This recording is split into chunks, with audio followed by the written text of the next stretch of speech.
Auckland, New Zealand, city of sails, the Waitemata Harbour, and a place for a very fishy encounter. Fishy encounter sounds very intriguing. Well, here's a clue. What is one of the most feared predators of the sea? The shark! With their pointy noses and their sharp teeth, they scare us in stories and movies. But are they all really as fearsome as they seem? Well, come with us as we're about to find out here at Tarltons, getting up close with the sharks. Can't wait, let's go!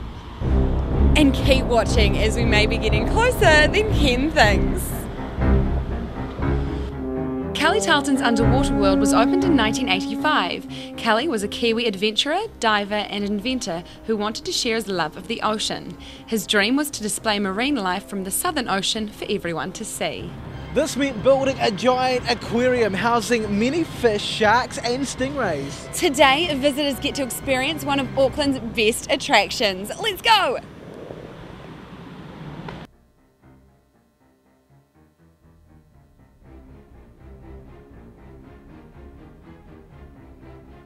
Now, the sharks are kept in huge tunnels full of seawater beneath the ground, with see-through acrylic tunnels to weave their way around them. This is so we can get up close and personal with the sharks without having to get wet, so we get to stay nice and dry. Sand tiger sharks tend to be seen around the ocean floor in the surf area close to the shore. Because they are denser than water, when they stop swimming, they can sink. So to help them stay at their desired depth, they will swim to the water's surface for air and to regulate their buoyancy. The broad-nosed seven-gill shark is the most common New Zealand shark. It has a wiggly, slow swimming style with a dorsal fin that looks like it's slipped down its back. However, it can have fast bursts of speed. School sharks grow to about 1.7 metres. They are called school because they are often seen together in large groups. While they are common during summer in Auckland, they are generally regarded as safe to humans. The Wobbegang shark is an Australian carpet shark with long, sharp, pointed teeth. They are very patient, and by using camouflage, they lie in wait and catch their prey by surprise. With all the weight of the water above and around us, do some people get scared that it's all going to cave in? Yeah, there are a few people that kind of get scared, but the tunnel is actually made of acrylic and it's 64 millimeters thick. It's about this thick. Whoa. It's also curved, and that helps with the support, so it will never really cave in. I understand too that some people actually sleep here overnight. Tell us about that. Yeah, we have a sleepover program for kids and adults as well, and almost every night of the week through different seasons there'll be people sleeping in the tunnel here under the sharks or next to the piranha. How cool is that, just looking up at the and see the stars, the underwater world? It's crazy. So out of all these sharks, there's a stingray. That was crazy. Now, out of all the sharks, which one is the most dangerous? Out of the ones we have here, we've got something called a sand tiger shark, which have big raggedy teeth hanging out the front, and they've got a jaw reflex 25 times faster than any movement we can make underwater. So they're pretty dodgy to be around if they're hungry. Wouldn't want to mess with one of those. Now, do the sharks have different types of personalities or behaviour to each other? Towards each other they don't really mind, but sometimes we have to treat them differently when feeding them, so they can behave slightly differently, and we need to get trained on that as we work here. So talking about feeding them, how do you feed them? We get in scuba gear and we go sit on the bottom with a bucket of fish and we hand feed them. Whoever's hungry comes right up and just put a bit of food in their mouth. Oh, that sounds scary. Isn't it dangerous? Like, wouldn't they bite you? Sharks aren't as dangerous as people think. If they're really hungry, we have to be careful, but we've never had anybody bitten in 25 years of doing this. Thank goodness for that. Now tell me, Matt, what is it like swimming with these sharks? It is awesome. I don't think you'll ever get a chance to do something like this naturally. Like, sharks are around, but they hate humans and they don't get very close. So getting in a tank with them, they're not going to go anywhere and they're going to get pretty close to some people. Sounds pretty cool. Now, how do you feel about sharks now, Ken? Yeah, not too bad. They don't sound too scary. I like them here. Well, I'm glad you said that because I've arranged a little something for us today. Excuse me? Well, I thought you might like to have a go. What? Snorkeling? Uh-huh. With the sharks? Uh-huh. Oh my goodness. Oh, bring it on. I'm a little bit nervous, but I'm ready to face that fear. Let's do it. All right, Ken, let's go. Fortunately for Ken and I, we would be kept safe in the water as we would be enclosed within a cage. The cage consists of a perspex bottom that allows you to clearly see through and mesh walls to keep the sharks at bay. And not just sharks, we would be entering the predator tank that included stingrays and other fish as well. Of course, before we could go in the water, we had to suit up.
You're a bit cold, aren't you? I'm freezing so much. It was cool as in cold.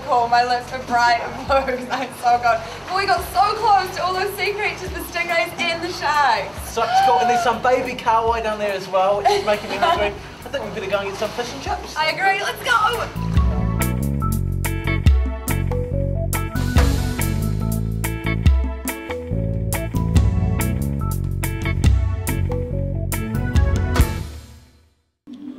Oh, whew. How much further to go? Nearly there, I think, Ken. Oh man, now if you were to go south of Wellington, south of Christchurch, and even south of Stewart Island, you'd come to a little continent called Antarctica. It's not very little, it's a whole entire continent covered by ice pretty much. A very harsh continent, actually. Now, in fact, the weather conditions here are the windiest, coldest, and driest. And the only animals that really survive here are the penguins that you will find here, the penguins and seals. They only live here permanently because they're the only ones that can handle the temperature. That's crazy. And do you see our little mittens here? Yeah. This is so we can wipe our noses when they get runny and snotty in the cold. So, because if our nose actually runs, that means our snot will freeze and we will have to somehow kind of pull it off. So that's why it'll wipe our snot off. Yeah. Anyway, we better get back on the journey, so let's go back out into the blistering cold.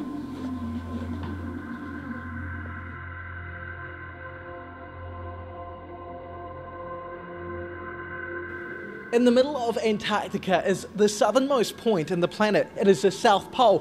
100 years ago, explorers took on the braising climate, the blistering cold, to try to be the first to reach the South Pole.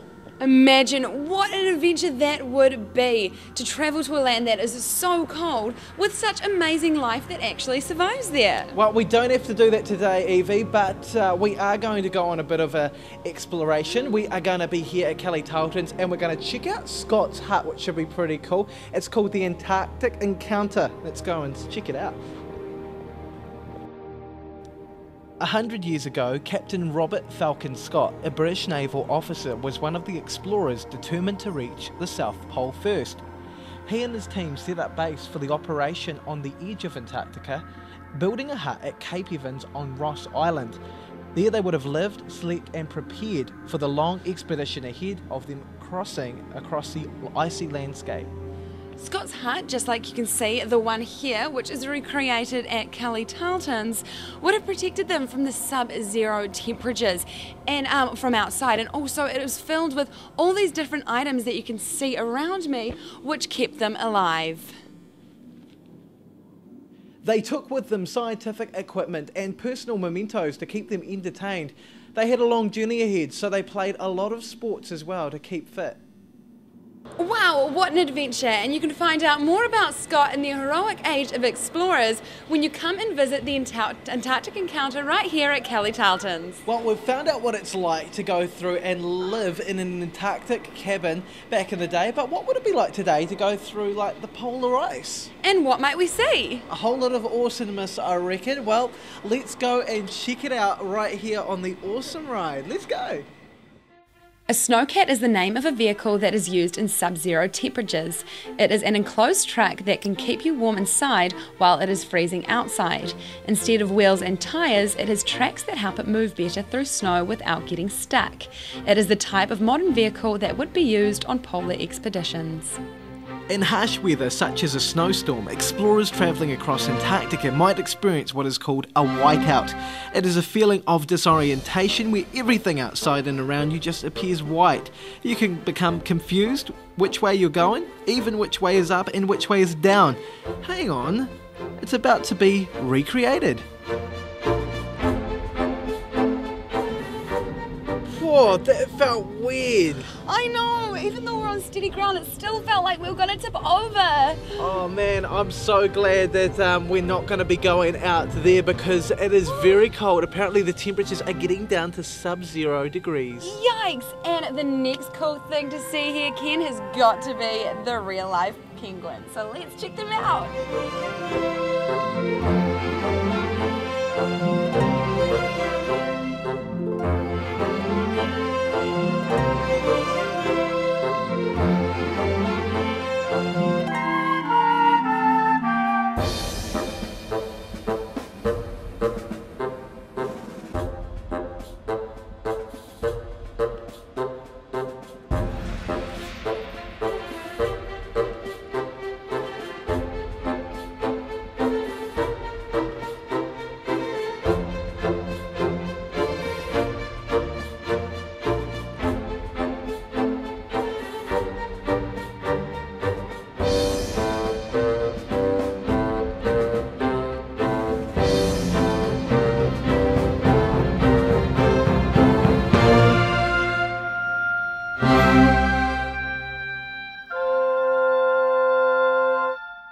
Amazing, a little piece of Antarctica recreated right here in New Zealand. That was so cool, not just an Antarctic experience here at Tarltons, but you can also come up and experience it for yourself, the other sea creatures and sea life. Definitely well worth the visit. Absolutely, go online to their website, tarltons.co.nz and come up for a visit and a great day out. Now, I'm feeling a little bit hungry, Evie. What do you feel like? I think it's about time for an ice cream. What do you think, Ken? Well, it's too cold for an ice cream. I think we go hot chips instead. How about a compromise? Okay, hot cream? Ice chips! Oh no, I think we'll be best just going with our favourite chocolate. Alright, sounds like a good idea to me. There are many cool things to see and do here at Tarltons Underwater World, the Antarctic Encounter and the Seahorse Kingdom. And it's not just a fun place to come, they are also actively involved with conservation issues and getting turtles back into the marine, like the rehabilitation program. Plus, they also have breeding programs of other animals such as the Gentoo Penguin. These cute birds are the third largest of the penguin species and can be easily recognised by their white bonnet-like stripe across their heads. They have no natural land predators, but in the ocean they are hunted by sea lions, leopard seals and orca whales. Gentoo penguins are listed as near threatened on the World Conservation Union Red List. I'm with Matt now from Tarltons. He's worked here a number of years and he's going to tell us now a little bit about the Gentoo program and how successful it's been. So, what is the Gentoo program? What we have here is two species of penguin, and our little Gentoos are probably definitely our best breeding set of birds we have. Okay. We've been breeding for at least the last 10 to 15 years out of the 17 years we've had it open, so it's done very, very well. Cool, and where do they go once they move from here? Because how many can you fit in here? Yeah, our population at the moment, we have roughly around 85 penguins, which is good. We can take over 100 really easily. Mm-hmm. But as we get closer, we have set up different enclosures around the world with different zoos, and they go there to help breed with other birds as well. Awesome stuff. Now, you mentioned before the two breeds that are in this sanction. Now, do they get along? Yes. They do? Yes, okay. yeah. The Gentoos especially, the Kings are a little bit more naughty, but the Gentoos are very friendly, so they get on really well with the Kings. Speaking of behaviour, are there any birds in there that have kind of any quirky personalities? Yeah, we have a few grouchy birds. We have some. Love it. Yes, there's some funny ones that are really friendly with us. We've got one called Mean Bird that just basically will cause you problems all the time because she likes to chase you around and bite you and stuff. So we called her Mean Bird. Oh no, but is she kind of like, is there a pecking order in the bird kingdom? If there is a few bigger ones, yes, they generally are the ones who take charge, but they get on pretty well. They live in really big groups in the wild, so they're pretty comfortable together. Now I notice there's quite a bit of poo and stuff around. Do you guys clean it out daily? Yeah, we basically spend at least 2 or 3 hours in the morning scrubbing the whole exhibit and then putting fresh ice and snow out every day. You tell us before how, you were telling me earlier, how you made it kind of more natural for the penguins with the sunset. Tell us about that. Yeah, so the whole enclosure, if you come down here and have a look, it basically has its own sunset and sunrise. It has its own temperature cycles through summer and winter.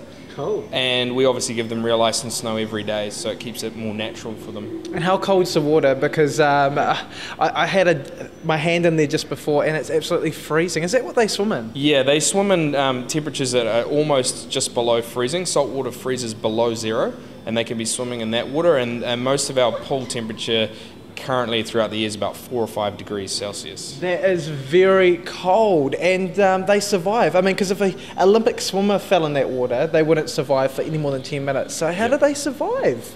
Fat. Fat and feathers, that's what they're built for. That's why they're really tubby birds. Yeah, and they walk real funny too, Yeah, don't they walk real funny and they've got an extra weight on, but that protects them in the wild. And you were saying about how they've got like a kneecap that's near their hips, and that's why they kind of waddle. Yeah, they're built for swimming. So these birds, when they're on the land, they look really weird, like they can't walk properly. Yeah. If you try and chase one, they'll outrun us on the beach. That's amazing, because you wouldn't think so, but they're beautiful swimmers, so gracious.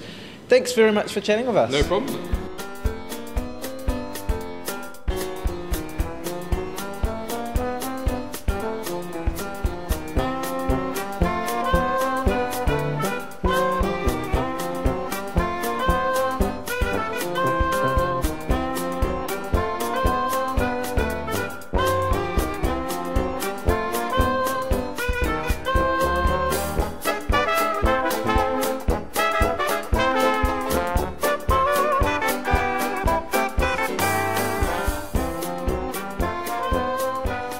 There are 7 species of marine turtles found in the waters around the coast of New Zealand. All are classed as endangered. Battered from storms, hurt from shark attacks and boat strikes, they can be swept ashore, exhausted and suffering from hypothermia. With the aid of the members of the public, they can be brought here to Tarltons with the help in having their recovery. Well, when the turtles arrive here, they're generally very sick and won't swim. So we have different stages. They go into bins out the back. They go through antibiotic programs, get them eating, get them swimming, get them happy and warm, and then they're allowed in the big tanks until they're ready to be released. Tarltons provides a temporary home for turtles for a period of 1 to 2 years. The turtles are usually released at Kermadec Island or the Poor Knights Island Marine Reserve.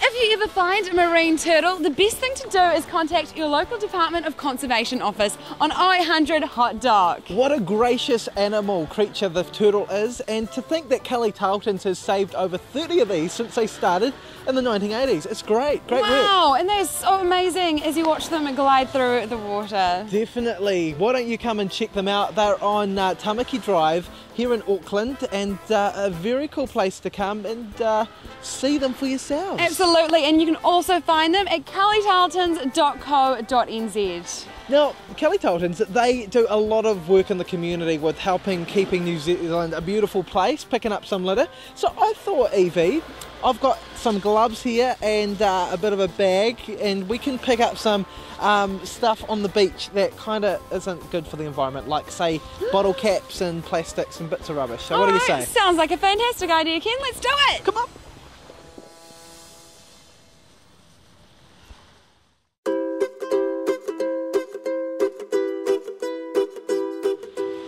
Did you know that 80% of all life is found beneath the sea? And 71% of the planet is covered in water. Wow, that is a lot of water. And sea creatures. Hey Ken, do you know the best place to find some of those sea creatures? Well, I would say my first guess would be the sea. Okay, the second best place to find some of those sea creatures. Well, that's too easy. That's definitely Tarltons!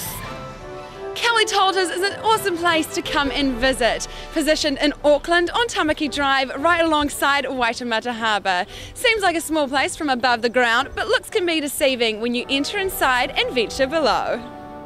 There you will find a world full of sea creatures, see-through tunnels that take you through large tanks of water and filled with feared sharks who look like they are ready for their dinner, curious-looking stingrays that glide and flap their way through the water, bright-coloured fish from around the world and strange creatures from the depths of the oceans. There are lots of things to see and do here at Tarltons, and they've just opened the brand new adventure, Seahorse Kingdom. It's a very cool attraction. Apparently it's one of the main ones here. Get it? Main seahorse? Ken, I don't think seahorses have manes. Well, who told you that? I don't think they have hooves either. Well, I reckon they do. Alright, let's go see for ourselves then. Get it? See for ourselves. Oh. Lol.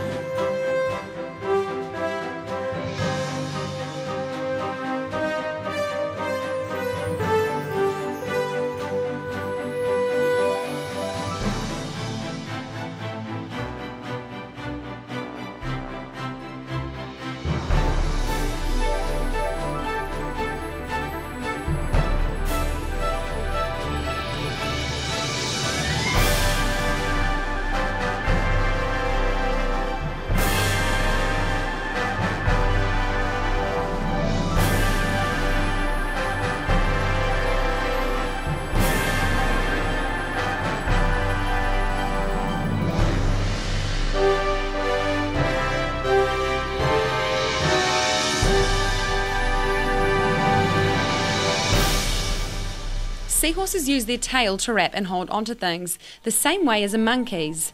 They face into the current and wait for food to come their way. They move along using their dorsal fin on their back and steer with their pectoral fins on their heads. See Ken, no manes and no hooves. Never mind, can't win them all. No, but seriously, I mean, the seahorses are amazing, watching them gracefully through the water, and they kind of hook onto things with their little tails. It's really interesting. Yeah, they're kind of magical, like in a storybook or something. I half expect to see a mermaid in there. Oh, you'll be hard-pressed to find a mermaid fitting in one of those tanks. They're pretty small, the tanks. You know, a mermaid, I mean, seriously.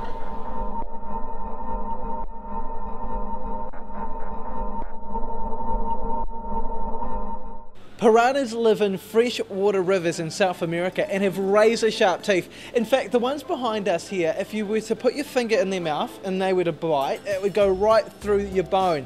Very sharp.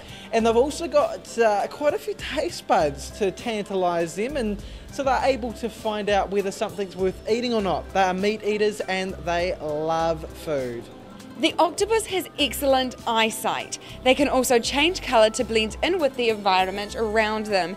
They have a good capacity to learn, and some people think they are smarter than cats.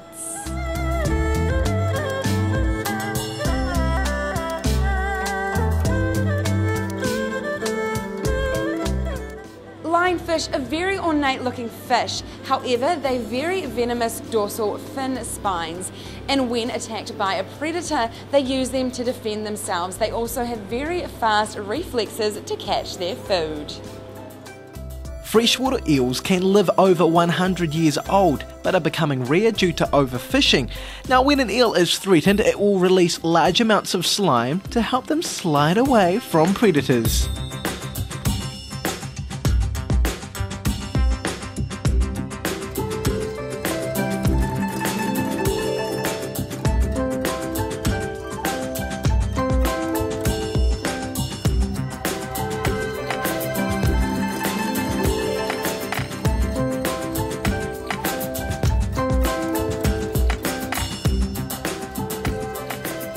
How cool is it to see these awesome sea creatures up close and personal at Tarltons?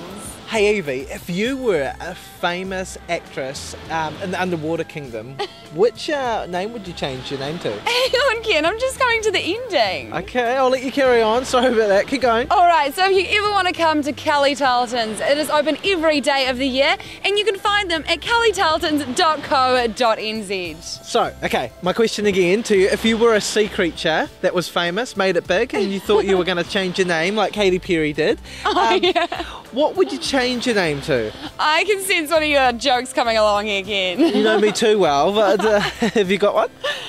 Alright, okay, I think I've got it. I would probably call myself Nicole Scridman. That's awesome. I was thinking a Kiwi one for mine, definitely Muscle Crow.